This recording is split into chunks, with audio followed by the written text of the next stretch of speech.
大家好啊，歡迎聽呢個亂噏25啊。今日係端午節喎，首先祝大家端午節快樂先。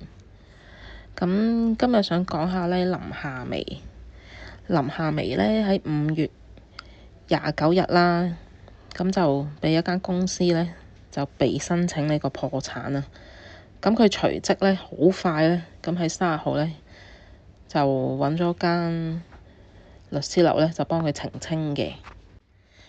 咁佢揾嗰間係劉抗雄律師事務所啦，咁喺金鐘力保中心。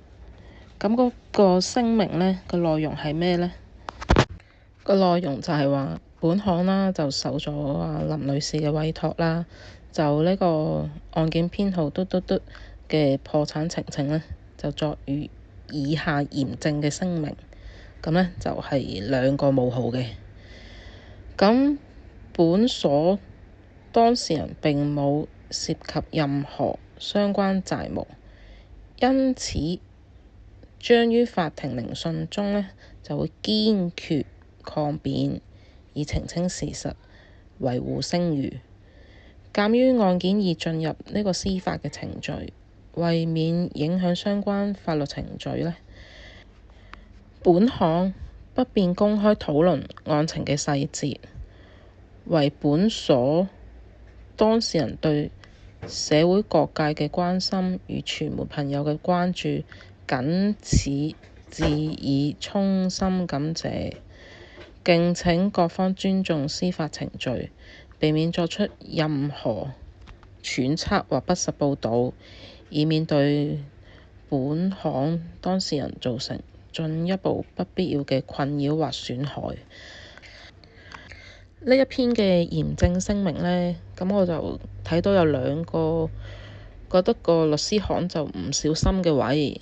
咁第一呢，就係第一段作出如下嚴正聲明之後就冒號就2個冒號嘅。咁然之後呢，佢個下款都幾得意嘅，下款係劉抗雄律師事務，咁就打漏咗個所字。咁係咪即係出一篇聲明好似有啲兒戲呢？呢啲其實就小學生都會即係格式嘅錯誤啦。咁案件呢，喺8月26號呢就會提訊，咁到時呢，就即係當日就知咩事㗎啦。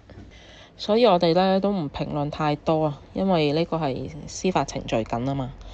咁但係呢，咁上網睇呢單新聞呢，就唔覺意睇到呢另外一單呢，就關於另外一個先生嘅破產案啊。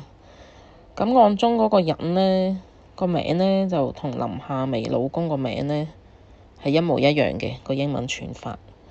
咁呢，就喺4月呢已經被頒呢個破產令㗎啦。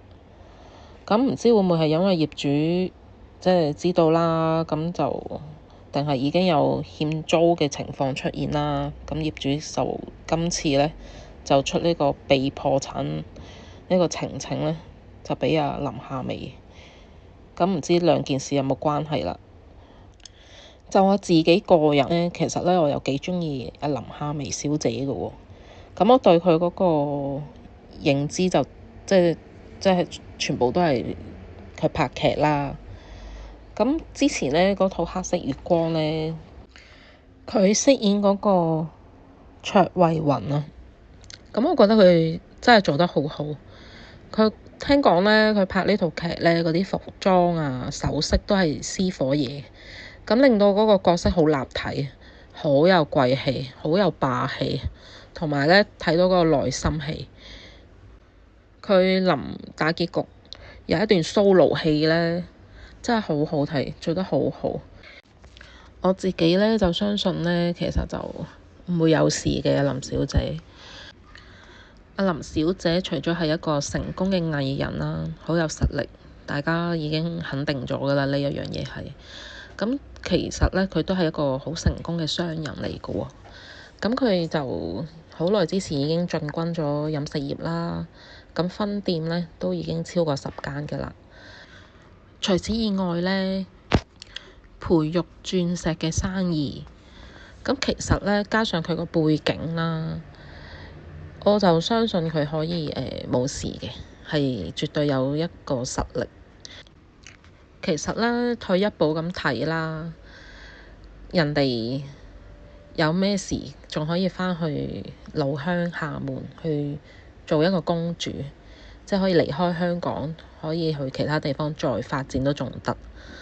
咁所以就完全唔使擔心，即係當花邊新聞咁睇一睇 OK 嘅。今日分享係咁多，咁我就去食粽啦。祝大家端午節快樂！